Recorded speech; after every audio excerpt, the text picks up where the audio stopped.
Howdy, my name is Abigail Quick, and this is my psychology film project on Beautiful Mind.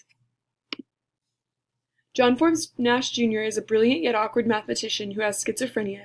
The movie begins with Nash's arrival to Princeton and chronicles his academic career. Nash is diagnosed with his mental illness after his wife realizes that he believes he is providing assistance to the FBI. He's institutionalized and given medication that takes away his hallucinations, but also inhibits his creative ability. He stops taking the medication whenever he realizes that he cannot think clearly and learns to live with his psychological disorder and eventually go back to teaching. The movie ends with Nash receiving his Nobel Peace Prize. I chose this film because I'd seen the movie previously. I really enjoyed it and thought that the depiction of schizophrenia was very intriguing and interesting. The DSM-5 category for schizophrenia is schizophrenia spectrum and other psychotic disorders. Schizophrenia literally means splitting of the mind. Schizophrenia involves separation between thoughts, perceptions, and consciousness.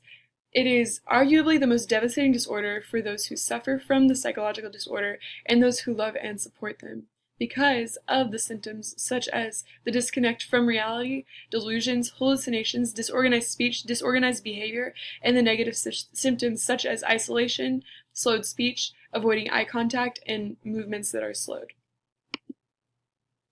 Russell Crowe, who plays John Nash in the movie, avoids eye contact with the other characters throughout the movie. The film also revealed that Nash had very few social graces, and because of his brash, maladaptive behavior, he was subsequently isolated throughout the movie from his peers and from other people just because of his arrogant behavior as well as his awkward demeanor. The symptoms of schizophrenia that the movie does not display is slowed speech and slowed movement. Russell Crowe, when trying to portray Nash's condition, seemed to speak more quickly and move with a spastic attitude whenever he was acting as though he was going through a schizophrenic fit.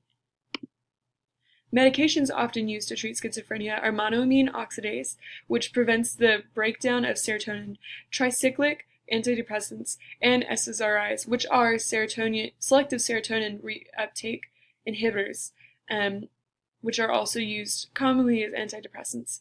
However, in the movie, John Nash is treated for schizophrenia using medical treatments that were common in the 1950s, and he chooses to abstain from treatment after realizing that it inhibits his creative ability. So I would recommend that he just deals with the symptoms and relies on the fact that most cases of schizophrenia improve over time, because in real life that's what John Nash did. He stopped taking medication and he ended up just living with schizophrenia. The depiction of schizophrenia was pretty accurate compared to the research that I conducted about the psychological disorder. Because Beautiful Mind was based off of a true event, and John Nash actually lived and was diagnosed with schizophrenia, the movie based on his biography accurately depicted his affliction. However, sources have critiqued that the movie depicts John Nash as being very tame and tender to his wife, when in real life he was often seen as trying to assert his dominance over her, and the movie also skips over their divorce. The film accurately depicts the negative influence that medication had on John Nash and his family. It kept him from being able to think clearly and exploit the genius that might have been due to his schizophrenia. Beautiful Mind also gives the viewer compassion for people who suffer from schizophrenia because it shows how the delusions that are caused by the psychological disorder can confuse the victim of deciphering what is real and what is not. The movie had a good balance of humor and severity. Being such a solemn topic, I thought they did a great job of keeping it light, but also keeping it focused. The disease was debilitating and took a toll on Nash, him, his marriage, and his family. However, there are times in the film when Nash is able to make light of his disease and joke with either his students or his wife. Something that I really learned whenever I was viewing the film and saw value of was being able to visualize the toll that schizophrenia takes not only on the person suffering from it, but also on their families and their community.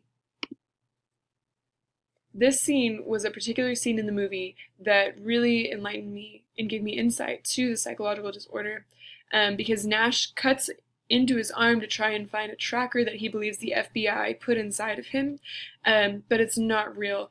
And so the fact that he would go to the point to hurt himself because of his delusions on what was real and what was not real really opened my eyes to what the disease does to someone and what they're thinking. I did think that the film was very entertaining, and I would absolutely recommend it to other people. It was funny and soulful. The other film that I would recommend is the movie Flipped, because it depicts autism. And this is my Works Cited page.